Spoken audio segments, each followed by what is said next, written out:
I'd like to introduce this year's Roundtable participants, Rabbi Hecht from TTE, Rabbi Moshe Heyn from Coastside Jewish Community, Rabbi Elana Zelony from Peninsula Sinai Congregation, Rabbi Nat, who's next? Dan is next. Rabbi Dan Feeder from Peninsula Temple Sholom, Rabbi Nat Ezray from Congregation Beth Jacob, Adam A. Lott from Warnick School, and myself from the PJCC.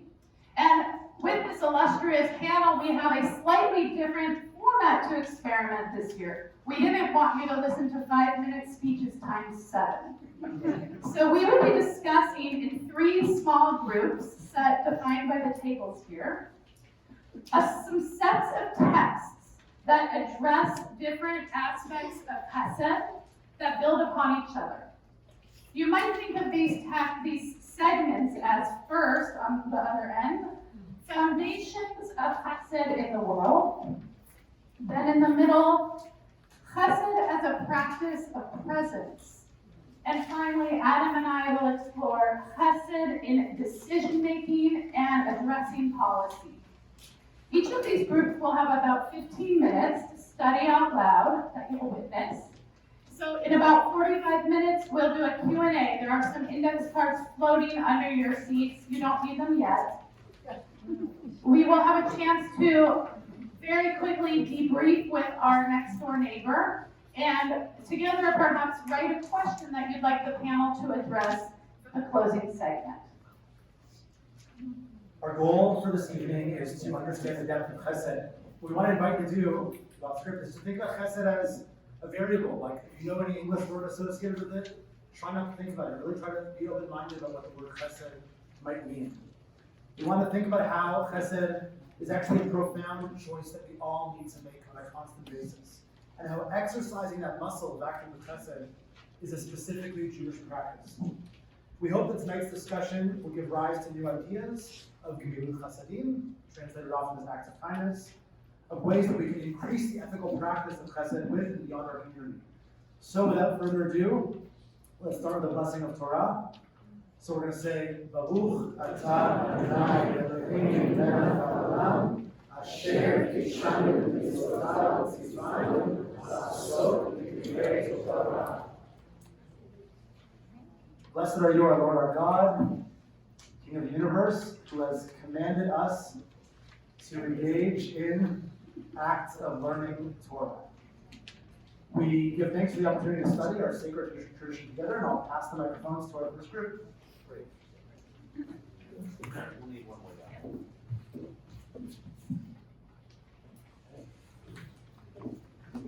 Greetings, and I think we'll go ahead and kick it off here. I understand what we'll be doing is modeling Hebrut study. So I have the privilege of being a Hebrut partner with these 2 rabbis, and we're going to look at these opening texts that you have in front of you. We'll begin by reading them. So why don't you Thank you. So our first text that we are going to be exploring is this first one, which is a line, half of a line really, from Psalm 89. The world will be built by Chesed, Olam Chesed Yibaneh.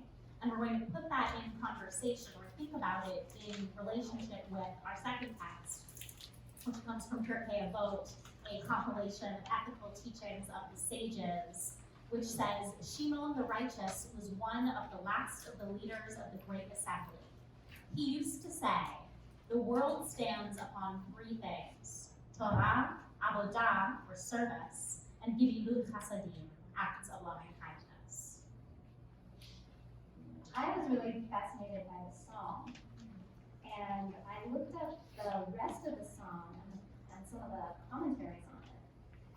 And in the psalm, it talks about King David.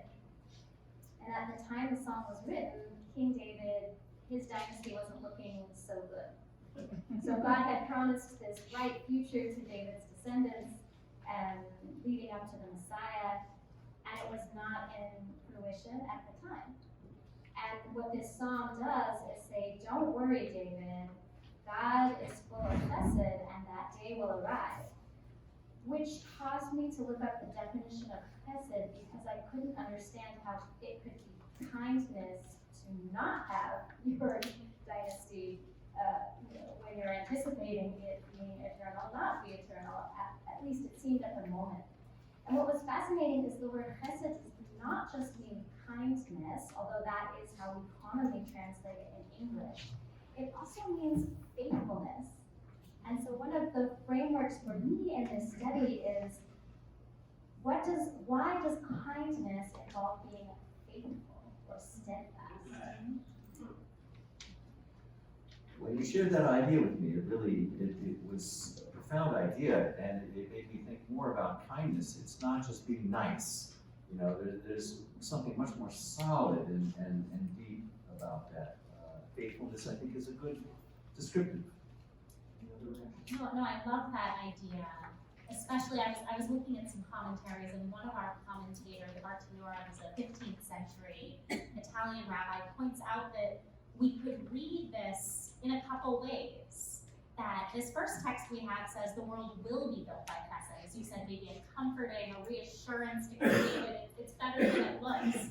But then this other teaching that we have says that the world rests on a foundation of these things. And that's a question for us. What does it mean if the world will be built of this and the world's foundations are this? What does that say about our role in maintaining something and making sure that it continues to be that way? I don't know if either of you have reactions to that. Well, I would only say that it's another way of saying that is it's foundational kindness.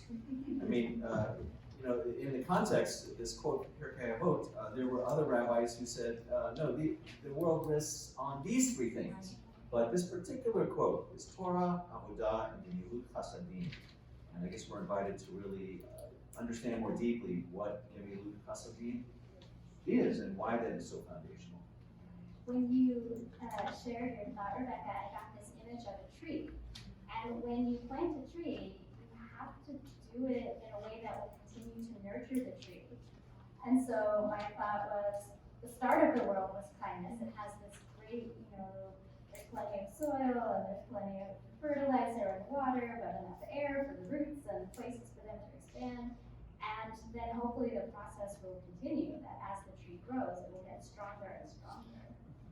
I'm so glad you said process, because I whispered to Rabbi Heyn as we were coming up here, I think I'm going to try to talk about process theology. Yeah. How are you going to do that? And look, I was brought there in such an organic way. So I love that image of the tree because I see this text as really being in line with this idea of process theology in which the world is continually becoming, we are becoming, God is becoming. It's an ongoing interactive type of creation. Instead of saying, bam, there was nothing and then there was something, it's we continue to nurture, we continue to water that tree and to prune it and to take care of it. That in process theology, we are partners with the divine in making this world what it can be. And I think that speaks beautifully to that idea, both of the world stands on this and the world will be built of this. It's not an aspirational thing so much as you better be watering that tree. And speaking of process, Rabbi Moshe, I know that you have a love of Musar, which is all about the process of life and becoming a better person. Do you have insights how Musar interacts with Chesed? Absolutely. Well, let me just say that if you're not acquainted with Musar, please look it up because it's an authentic, very ancient Jewish practice that is all about character development and dealing with what we call midot. There are measures, there are qualities, soul qualities that all of us have in one measure or another. And kindness is one of a whole constellation of midot. So, and it's related to and dependent on others, so you see it in relation to other qualities that you might possess and other things that you might do. I wanted to mention, in addition to that, we had a conversation about kindness and how kindness has to be, like Gemilut Chasadim are acts of kindness. But one point I wanted to make was that kindness is not, in my opinion, not necessarily what you do, but how you do it. Because you can fulfill a mitzvah many different ways, but if you can do it with kindness, that brings a whole additional quality to what it is you're doing. Well, and some of our commentators, when they look at this text about Hilut Chasadim, they say, well, what are acts of chesed? Acts of chesed are, and then they start listing mitzvot. They don't say it's smiling at your neighbor, feeling warm and fuzzy. They say it's visiting the sick. It's supporting a wedding couple on the day of their marriage. It's acts that in a different part of the Talmud, there's a moment where it says, what does it mean to follow the attributes of God? And they start saying, well, it means to visit the sick. It means to take care of the mourner. And so I love that idea that doing mitzvot with chesed adds this additional element, but it's also, as you said earlier, such an active way of being in the world. It's not about sitting back on your porch and radiating warmth towards the world, although that's lovely. It's about taking part in the world. Hey, if I could just say one more thing, and our time is coming up. 5 minutes left. Wow. So bring it on. Well, I'm glad you mentioned water. Because I'm a bit of a Jew-boo. I'm sure there are many here, Jewish Buddhists. And the Dalai Lama said that kindness is like water, and religion is like tea. So you can see how kindness Say that again. Kindness is like water, Kindness is like water. but religion is like tea. You know, they're all different flavors. All right. You know? Yeah, but they all have kindness in common. That's really at the universal and essential core But of you all need to boil religions. the water. Well, so Rabbi Matzkin said, can we bring it to the personal? When I had first graduated from medical school, I didn't have a lot of money, and I needed to go to the optometrist. And the optometrist wanted to run some tests, and I said, I'm so sorry, I just need the basic exam, it's beyond what I can afford. And the optometrist said, I wouldn't be a very good optometrist if I didn't make sure that your eyes were really healthy.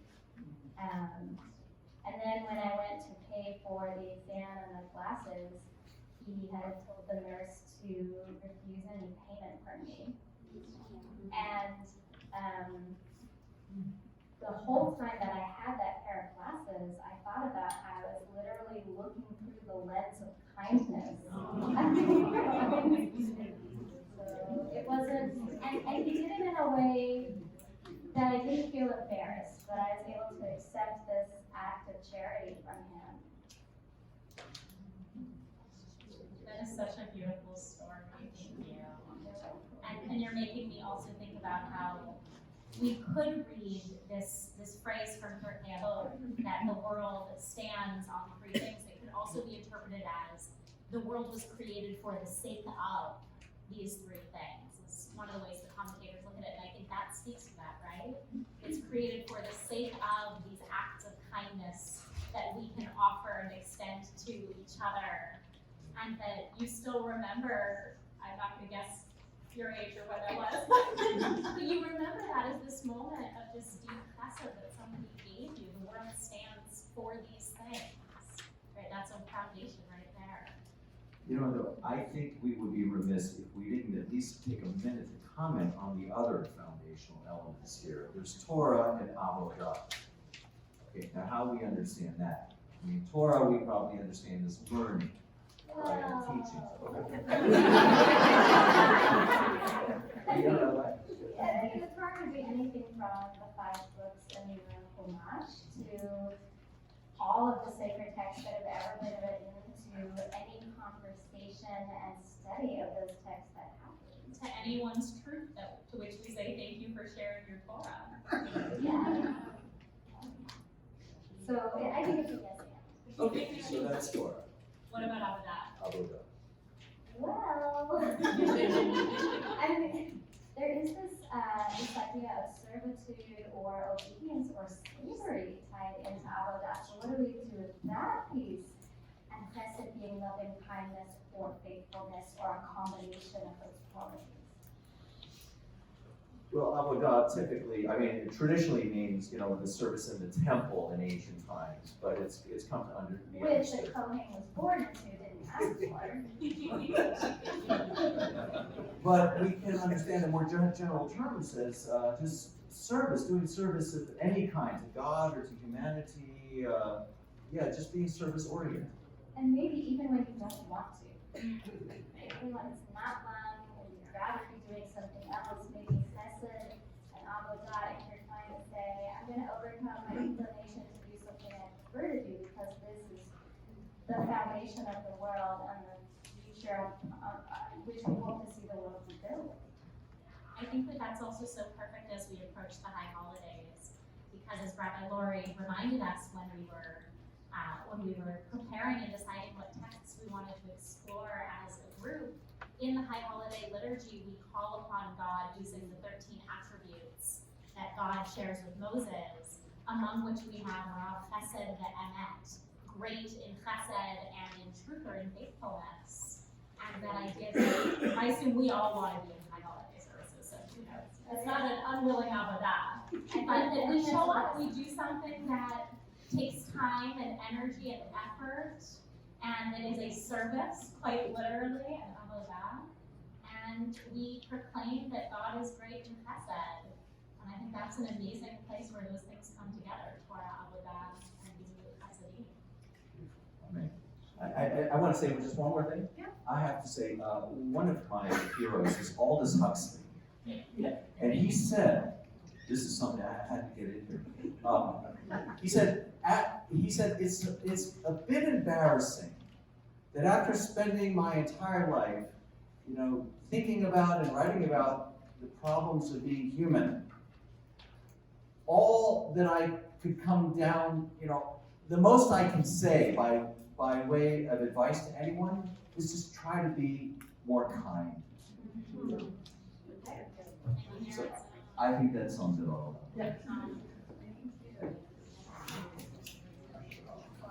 up. Yeah, hi. Do you mind if I stand? Something about moving is a little easier for me in terms of teaching. But I'm also going to come down because I don't want to fall off the stage. For me, a deep aspect of chesed is being present. And I want to give you an Elul challenge. Think about how you are present or not present. Think about how people have been present for you and how that has impacted for you or not present. And in order to teach the Torah of presence, I'm going to walk us through a bit of Gemara. And in order to get to the line about presence, you need to have a bit of an introduction. And I'm going to go quick because I want to get us to the presence piece. So the piece where you have Rav Chisda, do you all see that? Rava, some say Rav Chisda.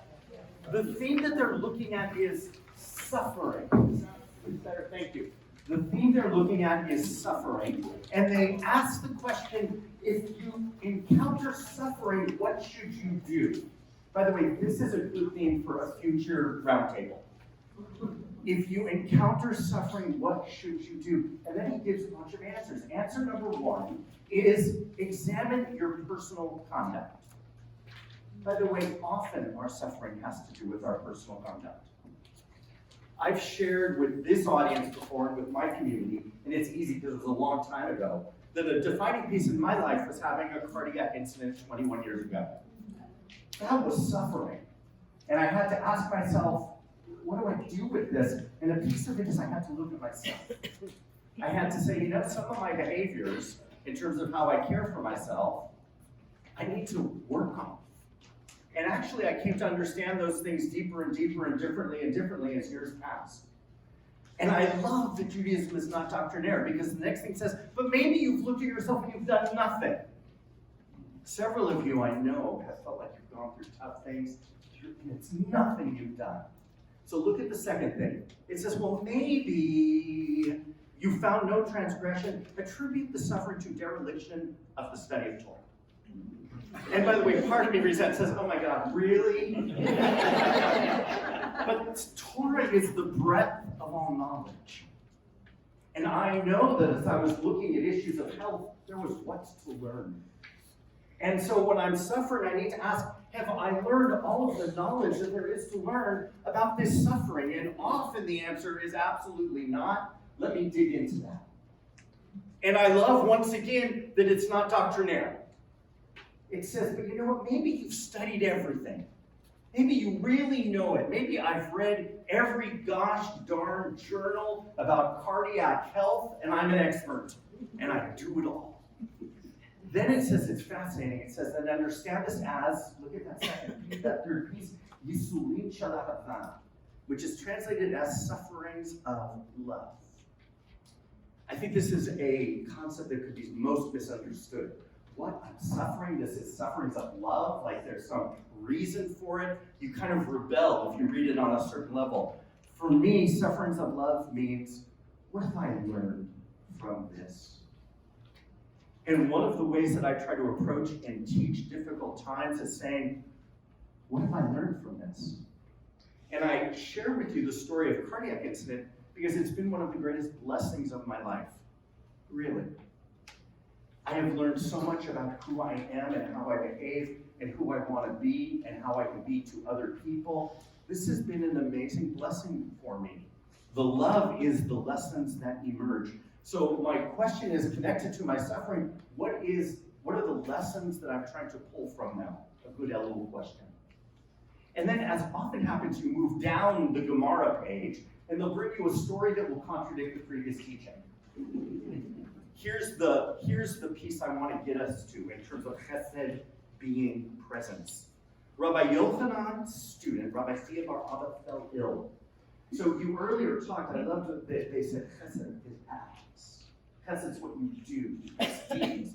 And so Rabbi Yochanan goes to visit him, because that's what you do, you visit someone who's sick. And unless you've studied the Gemara I just taught, you don't understand the next line. Is your suffering welcome? In other words, teacher, tell me what you've learned as a result of having gone through this illness. We know Yisurim shel Ahava, what have you learned? And I love the answer because the teacher doesn't have to say, I've learned. He says, are your sufferings welcome? No, neither they nor their reward. Sometimes suffering is just terrible. There's nothing to learn from it. Don't try to dignify it anyway. Name it. It's just terrible. And then what happens? By the way, sometimes it's what doesn't happen that's most interesting. The student doesn't say, but teacher, haven't we learned that if you go through sufferings, there should be some Yisurim shel Ahava, there should be some lesson? He doesn't lecture him on doctrine. He says in for me, what's the most beautiful lines of the Gemara, Hav li yadcha, in Aramaic, ten li yadcha, give me your hand. Notice that it was and Rabbi Feeder is we're gonna both kind of reflect on what does it mean to say, give me your hand? And I think that it is one of the deepest forms of chesed. And he gave him his hand and raised him. Note that sometimes chesed is physical. Chesed doesn't have a word that is given to it. Chesed is presence. So the question I want you to do for your Elul work is say, when have you been present? When has being present been difficult? We'll start with that one, and then I want to ask Rabbi Frieder, what does it mean to say Haviyah? One of the questions, one of the moments that stands out those 21 years ago is we sent a note out to the synagogue, Rabbi Ezray is fine, please don't disturb him, let him rest. So the next day, a woman shows up at my bedside at the hospital, and she says, Rabbi, you have to take care of yourself. Oh, God. You need to lose some weight. I was like, really? That was not presence. And so often in the Jewish community, sadly, we don't know how to just be. Just listen. Just create an opening for someone to share where they're at. We have to give them our opinion. There was another lady who, in the parking lot here, dropping my kid off at Warneck, came to yell at me, "Are you taking CoQ10?" And I lied. Yes, I am.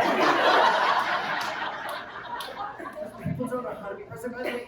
And it's only when I can acknowledge when people are not present that I can feel a little angry, a little frustrated, and then get past it by understanding the context of their anxiety. So when have people not been present? And I will share moments when people were amazingly present and what that did, but I want to give one more story of non-presence. I was on a panel with Rabbi David Booth about mental health. And a few years ago, Rabbi Booth gave a brilliant sermon about mental health and shared that his child suffered from mental illness. And he said, the problem with having given that sermon is that everyone then comes and shares their opinions about what he should do and what they should do. We do not know how to be present well. And I want to suggest that the most deepest act of love that we can do is to simply say, give me your hand. Here I am. What do you need?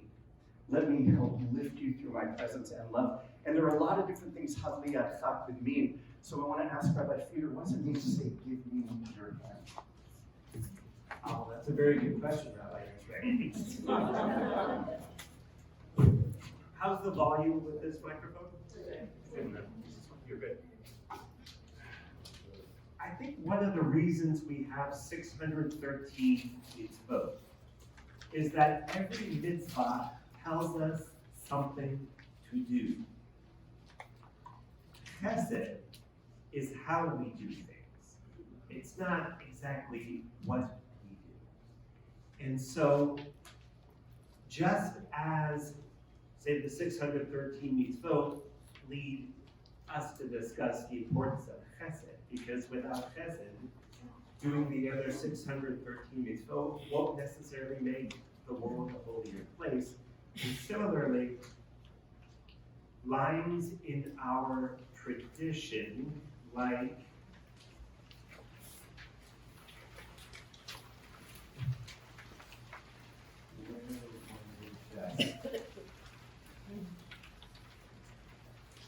the verse, Rabbi, about, oh yeah, here we go. Happy is the one whom you punished, God, and teach out of your law. I'm sorry, that's on the first page. And then for whom the Holy One loves, the Holy One rebukes. Well, I think the reason we need process theology is precisely because of lines like these. We have been very clearly, systematically taught by our tradition that we suffer because we did something that is an affront to God. Things will go bad when we don't obey the pre. I mean, that's what the Torah teaches us in Deuteronomy very, very clearly. And that's super duper problematic. And I think when Harold Kushner of blessed memory wrote, "When bad things happen to good people," that gave all of us permission to think another way, to have really good grounding in it. And I don't think without Harold Kushner, there would be all of us, and there wouldn't be Bradley Arts and process theology. So I think it is fortunate that we are living in an era where we can challenge the notion that every suffering must be because we did something wrong. And suffering can just but be what we have to endure. And it is not important to me. I don't see it as a teaching opportunity. It's just really, really, really rotten.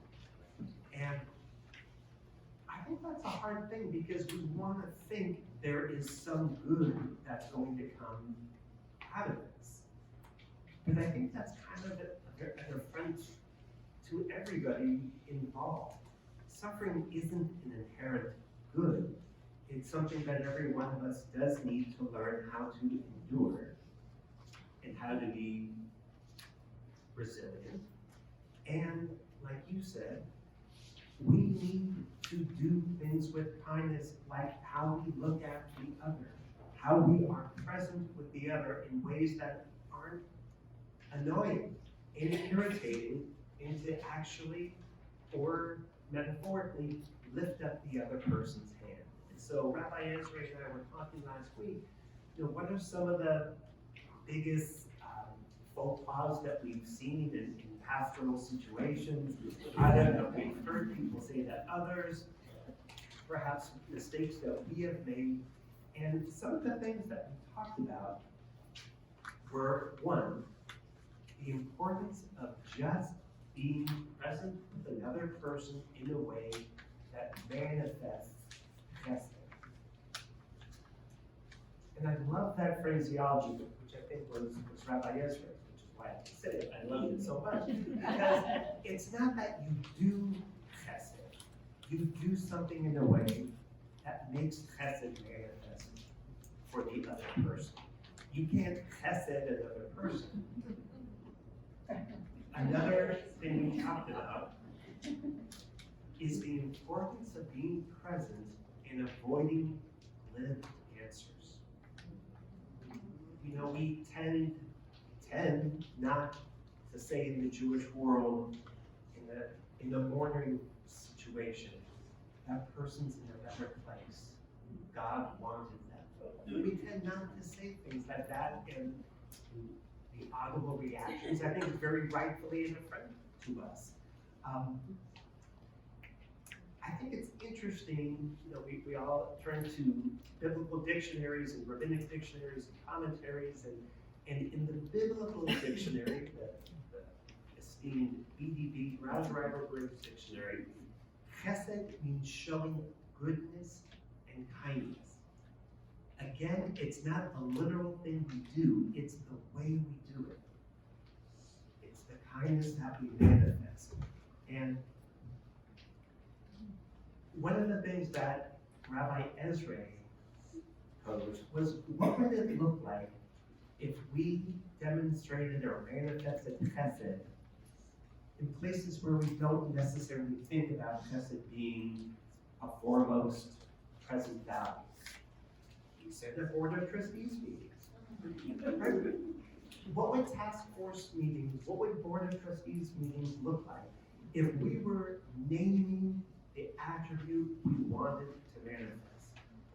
Chesed. That's a really beautiful and challenging idea. Chesed, unlike a lot of things, is not something we can delegate to other people. You can't be indirect in manifesting chesed to another person. And so I think one of the ways we might look at how do we observe mitzvot this next year is how do we observe mitzvot that make chesed present in our world and in the world of those whom we touch through our words and through our actions. And it also means stepping out of the habit of saying things to fill space. The rabbinic teachings guide us when we're visiting a Shiva house, that you, the visitor, literally don't speak until the mourner greets you first and sets the tone with what kind of conversation they may be willing or want to have. And what would it look like if you, directed stares like the great existentialists in Parisian cafes at each other? That's what Camus and Sartre said to have done. They glanced at each other with existential stare. What would it be like to visit a house of mourning and not speak until the person gave you the sign that they were ready to talk, but that they knew you were manifesting chesed just by being a comforting, caring, loving presence. Great. We have one more minute. I want to read you something from this Sunday's New York Times. Sarah Waldman wrote an article about losing her daughter to cancer. I'm trying to see what my beautiful daughter saw. And she wrote that she interviewed the French author Anne Barras, and told her she did not have one child, but two, one was gone. And she began to cry. I'm sorry, I said, gathering myself. Why are you so sorry, she said, looking directly at me. It's sad. We sat together comfortable in the discomfort. That's just what we talked about, to sit together in the discomfort. And then it's those beautiful acts. One of my greatest memories is the suffering that I don't talk about in the same way I talk about my cardiac incident. Because that's done. Is that when my wife had cancer about 12 years ago, and went through treatment, one of the greatest moments of chesed was coming home and somebody was in our kitchen washing the dishes. And I was tired, I was taking care of the kids, I was doing the laundry, Mimi was exhausted. She called me up one day saying, I walked to the end of the driveway, you need to come and get me, because I'm too tired. And that act of love of somebody just coming in and doing the dishes, that was, give me your hand.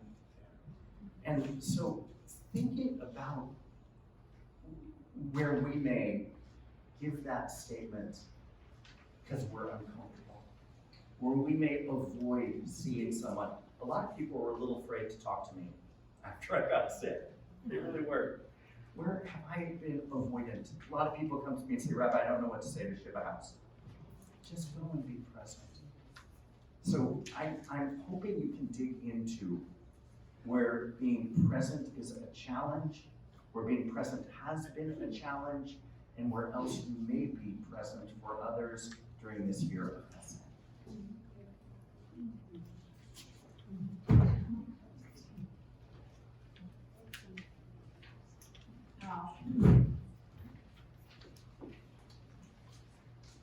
So this idea of the how versus the what, and I would add maybe the word who we are and who we acculturate ourselves to be, habituate ourselves to be, leaves an impact on our future generations in the way that tree that the first group talked about growing through time. And so we're going to use two characters who, following what Rabbi Ezray set up as what not to do. So one of these characters sort of famously is who not to be. And where we'll get in the end is actually that his posture does have a place for tradition. And so these two characters are Hillel and Shammai, who are from the first few decades of the Common Era, if we can say contemporaries of Jesus, right? So that's where we're located in time. Heroes of the Mishnah. And they have debates, and their, let's say, houses, meaning their offspring student schools, their rabbinical schools, have debates hundreds and hundreds of times throughout the tradition, throughout the next 500, 800, 200 years, however you want to slice it. Only 18 times is Hillel's position taken as halakha out of hundreds. So we have to create Shammai, thank you. Thank you. Shammai's position taken. So we have to kind of create the backstory and say, who was this guy whose position was untenable for our community to create a way to be in the real world together? So that's where we're going to start. Sure. The first story, well, actually, one thing I'll just segue with the art piece. This art piece, which we'll eventually have here, the one that we're seeing in progress, is actually a reflection on Hillel. We had a chance to speak with the artist a couple of weeks ago, and I think you'll probably see the way in which our texts are reflected in this piece, even though it's in progress. For me, it feels very profound. The first story is a very famous story. It's about someone, a man who wants to convert to Judaism, and initially comes to Shammai and asks, can you please teach me the entire Torah on one foot? And Shammai's response is that he pushes him over with a ruler. And then he goes to Hillel. Hillel's response is quite different, and he says, and actually the word chesed doesn't appear in the original Aramaic of the story, we just brought it because we thought it said in the next text nicely. Hillel's response is, what is hateful to yourself, don't do to your neighbor. That's the entire Torah, the rest is commentary. So I have a lot to say. Just add that extra part. Sorry? Go and study, yeah. And of course, go and study. Thank you. I was told to paraphrase. So I think there's a lot we can say about this. The one thing I want to share, which is kind of interesting, because we're meant to be talking about practical policy decisions in the Chesed, is that, I mean, first of all, as an educator who works in a school, I think the converts, frankly, the convert's posture to me is quite obnoxious. Like the notion that you can take an entire corpus of knowledge that people dedicate dozens and dozens of years to mastering, and be asked, can you convert me? Can you teach me this Torah while I'm on one foot? As a teacher, if someone said, hey, I want to complete this year of science, but I want you to teach me the entire year while I'm on one foot, I would say, find another school, The posture of Hillel is one that I think we are going to see is one that requires chesed. It's one that requires us to ask, who is this person standing before us who needs to be taught the entire Torah on a foot, who needs this brevity, who needs this particular experience. It's a very, very hard thing to take when you feel disrespected. I see the potential convert, translated it as a non-Jewish person, right? So I see this person's question as a gateway question. I think they're asking what they have capacity to ask. I think they're saying, as Rabbi Ezray said, what do I do at a Shiva house? And you could say, maybe, you really need to study years and years of the halakha of mourning to know the right answer, but there's a different answer, which is saying, I can actually summarize the posture in a line as a starting point. You're going to evolve, you're going to go out and study, but the rest is coming from be interpersonally kind and focused on bringing whole goodness, not bad feelings between you. That's the core of Judaism. The rest is going to unfold over the generations. So I'm not quite as bothered by the student, but what always strikes me is this idea of having the ruler in your hand.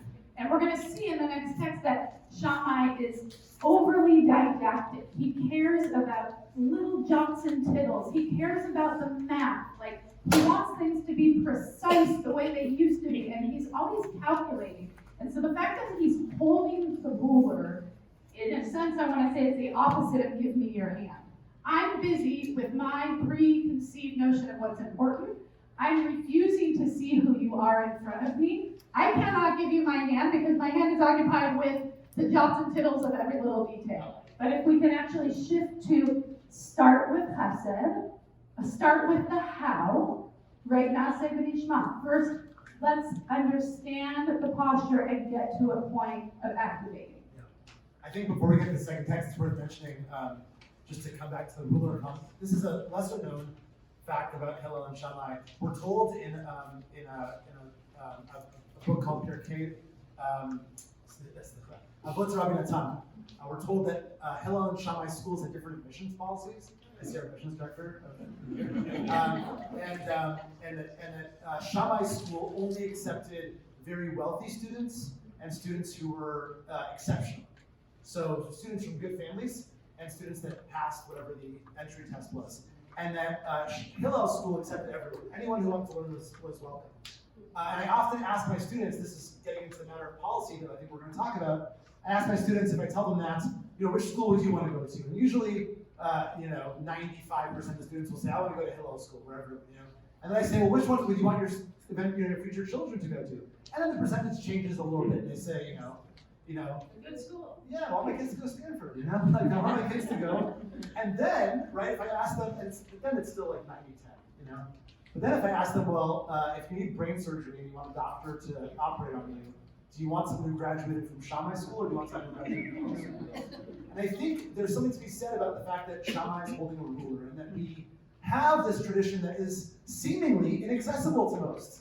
It's inaccessible because it's a tradition that is filled with measurements and rules, and those rules have sub-rules and sub-rules and sub-rules, and we are obsessed with rules and measurements.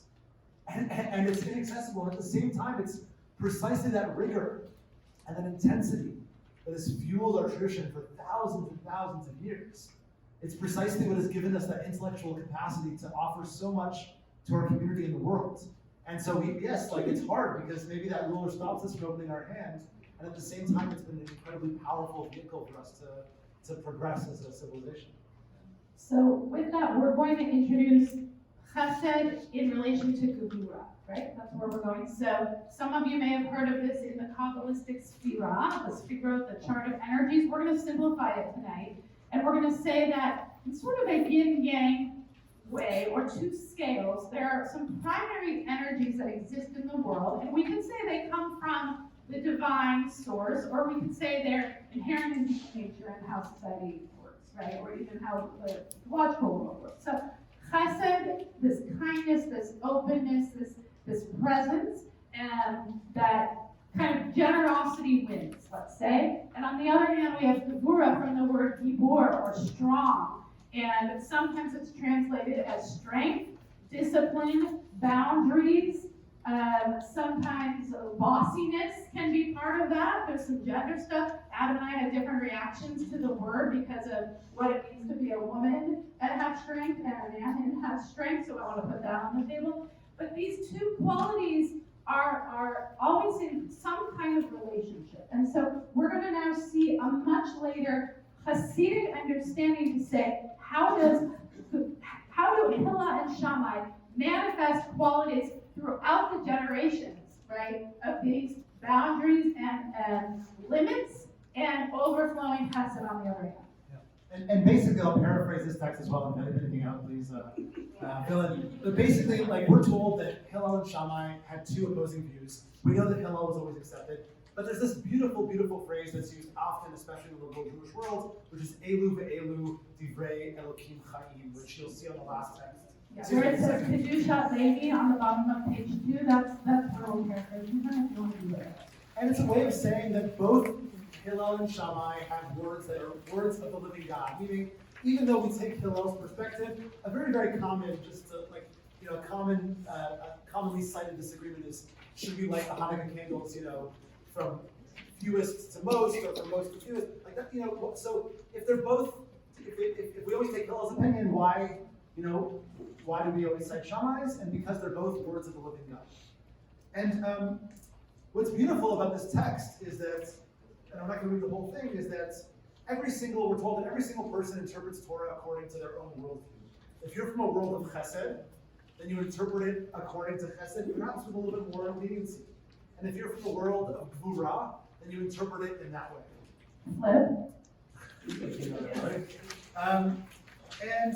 And then we're told something really interesting, which is that who decides if we follow Hillel and Shammai? And we're told that it can't be those who are dead. It can't be those who lived before us. It has to be someone from this world who sees the world and sees what the world needs. And it just so happened that in the times after Hillel and Shammai died, the world was in need of leniency. The world was filled with infighting. The world needed chesed. And is there anything I left in terms of that text? Right, so we have this idea that Hillel himself was this patient presence, willing to see questions as gateways, not threats. And so his academy, that's the right word, his academy then is built with chesed, Olam Chesed Yibaneh. His whole generational future of leaders is coming from an attribute of chesed. So that's how they adjudicate halakha. That's how they create Jewish community and society. And opposite with Shammai, they've taken on, I think we wrote, the quality of the leader, of the founding teacher's framework. And so, you start with your own posture, but whether it's your students, your family, your board, your colleagues, right? And someone told me recently that simply by sitting on the board of rabbis for 4 years and doing my thing and contributing my little ways, I encourage them to take on, joining that leadership opportunity. I mean, we never talked about it. So this idea that we have influences beyond our own predilections, and if we can habituate to chesed, or if our gevura and strength is at least in a posture of kindness, then it deserves to be recorded as minority opinion.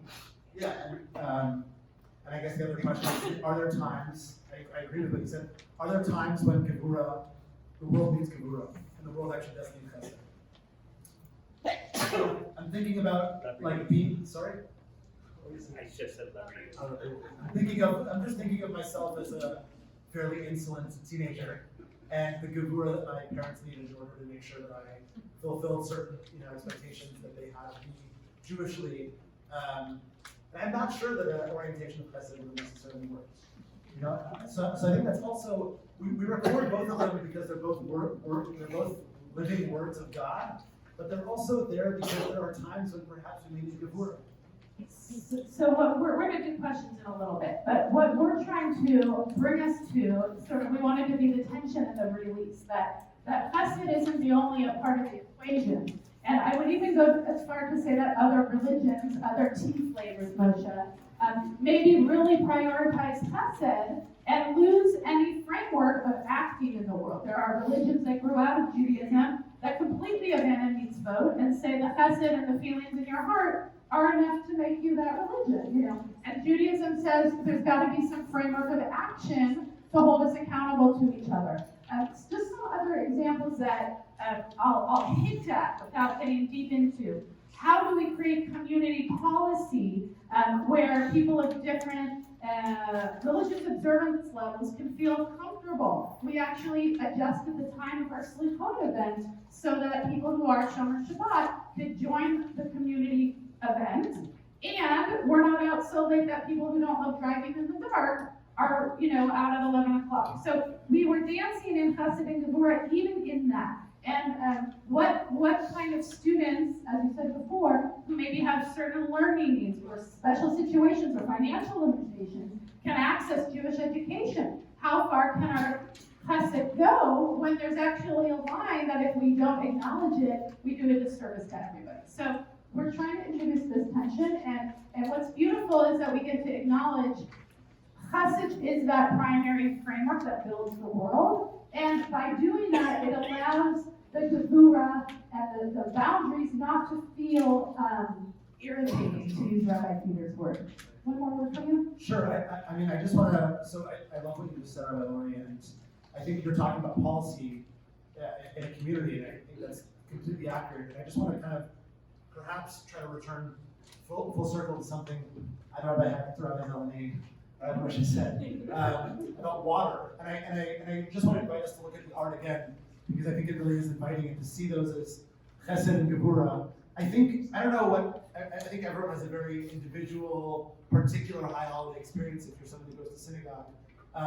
But inevitably, at some point during Yom Kippur, I get to this place where first of all, during Rosh Hashanah and Yom Kippur, I just have this deep craving to remove my obstacles and barriers to connect with God. And I'm just thinking about water. And when I think about chesed and gevura, I think about chesed as the water that fills the nooks and crannies, and gevura as the strong waves that overcome the barriers. And I need both of those. But eventually, I also come to this place, I don't know, of what am I going to take more seriously about Jewish law? What am I going to be more serious about? What am I going to be more insistent on with my children? What am I going to be more careful about? Eventually, that's the place I go to, and perhaps that's very particular to me.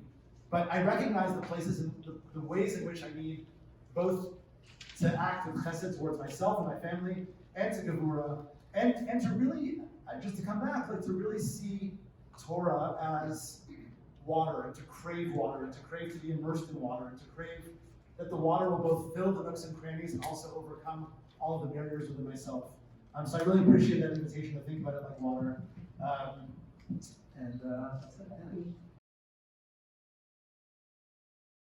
We are not going to cover all of this. As Rabbi Ezray said, there's 3 roundtables worth of themes here, but we do want to invite you to continue in relationship with each and any of us. This is like invitation for a coffee date over the year or a walk. We want to process this, and we want this to be a theme all year. And our Slichot texts are very much outgrowths of the chesed conversation as well. So lots of time, even if we don't get to a particular wording. Sure. So we collected the questions, and some themes have emerged. So we had a couple of different questions about how and what thoughts rabbis have about how to exhibit chesed with people who have very different opinions than you, with political opponents, with We had also related to that, we had questions about how do you exhibit chesed when you're facing injustice, brutality, authoritarianism. And there's more questions, I don't want to, but like, does anyone feel moved to share a little bit about how they see chesed in relation to difference, others, perhaps things that are morally wrong? Sure. Sure. I actually find that the chesed gevura tension is really helpful when it comes to dealing with those people whose opinions feel anathema to us. I would say on the whole, if we could listen with presence, with curiosity, if we could explore our differences, then we might actually find there are places where we can converge and we can explore and ask with curiosity and find that we actually can understand someone who we previously didn't. I also think that there are moments when we simply can't do that, where our own moral compass requires us to stand in firm opposition. And I actually think you can stand in firm opposition with chesed as well.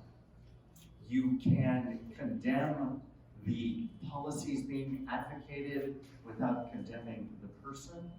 You can be careful in how you express the power and passion of your conviction.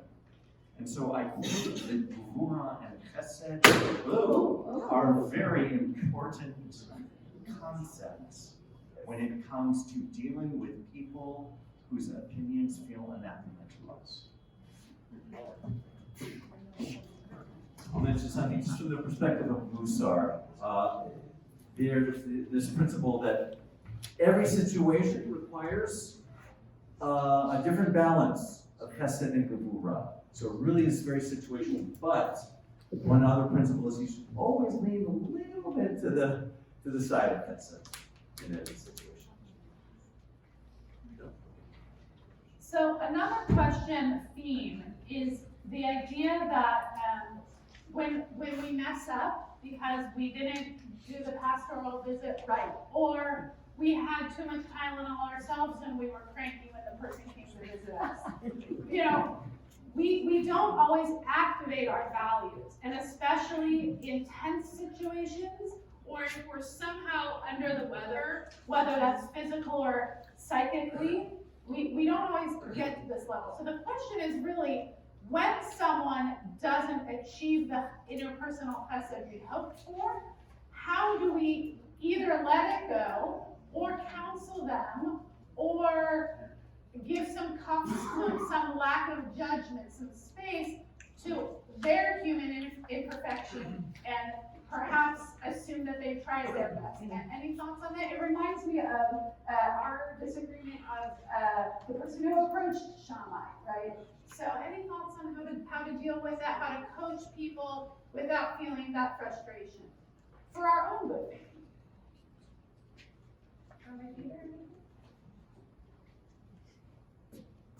I guess my response would be that I think if we're disappointed in someone and we, it's the formal word would be rebuke, the other word might be share with them, teach them what we needed at that moment, and we might successfully transform a disappointment into a learning and teaching opportunity. I think there's so much that goes better with chesed. Yeah. And I think it's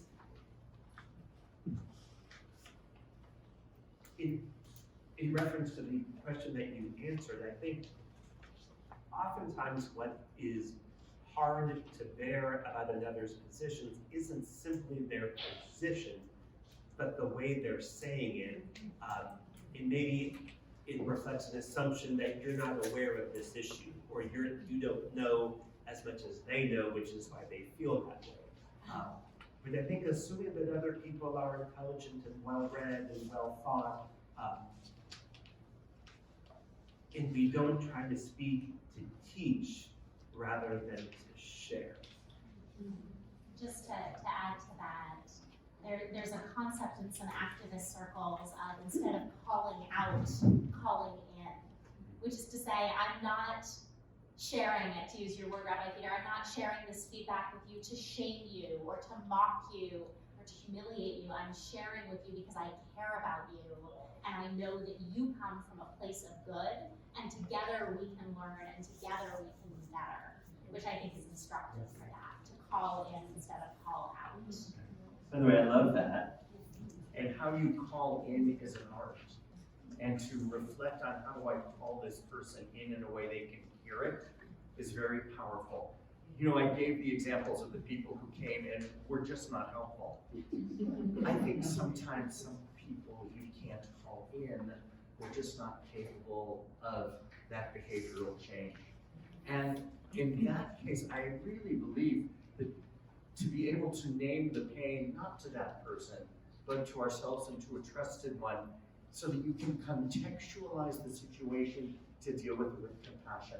Like, I truly get that the lady who came to my bedside and said, you need to lose weight, that was her own anxiety. And on a certain level, it was her own love of me. And knowing that I couldn't say that to her in a way she could hear it, I could hold it with compassion, but only after I named my own frustration with it.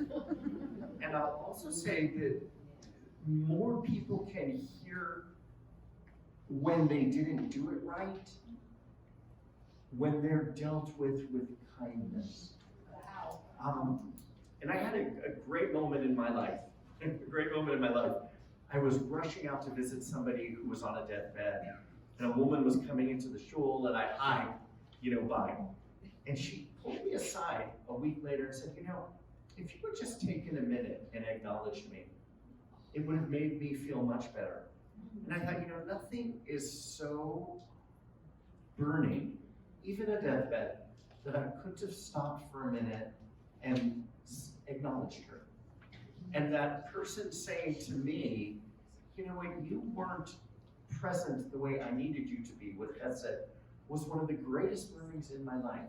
So the ability to find the courage to say to the person who's disappointed you what happened and why, and allow them the grace to learn, for me is a wonderful thing, and being prepared for the fact that people won't always hear it in as thoughtful a way as we hope they do.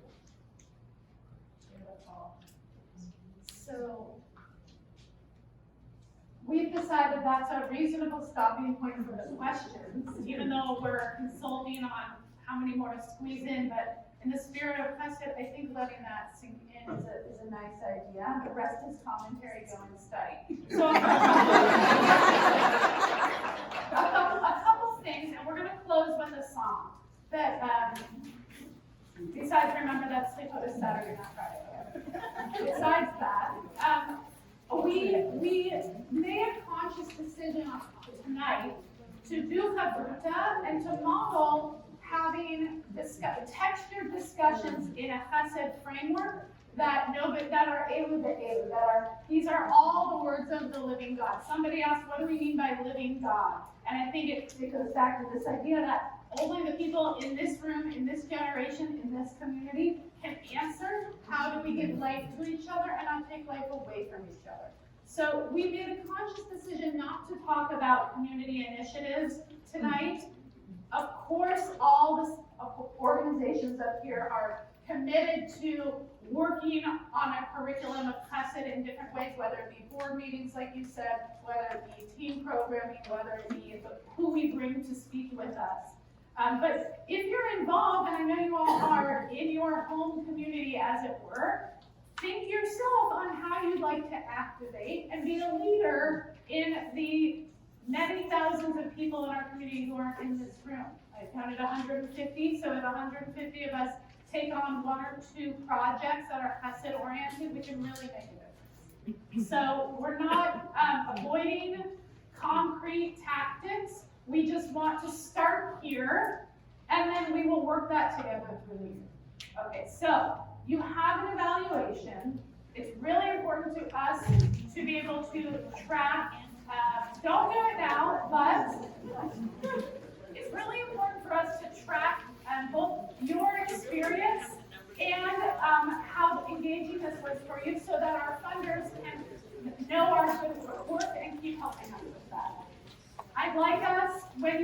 put your pens down. Put your pens down. I'd like us to close with a song, and then you can take as long as you want to write your evaluation. The song is here at the very end of the worksheet. You may or may not have heard this already. It's been going around the circle for a decade or so already. And this is, the words here, stay with me 2 more minutes, I promise. It'll be worth it.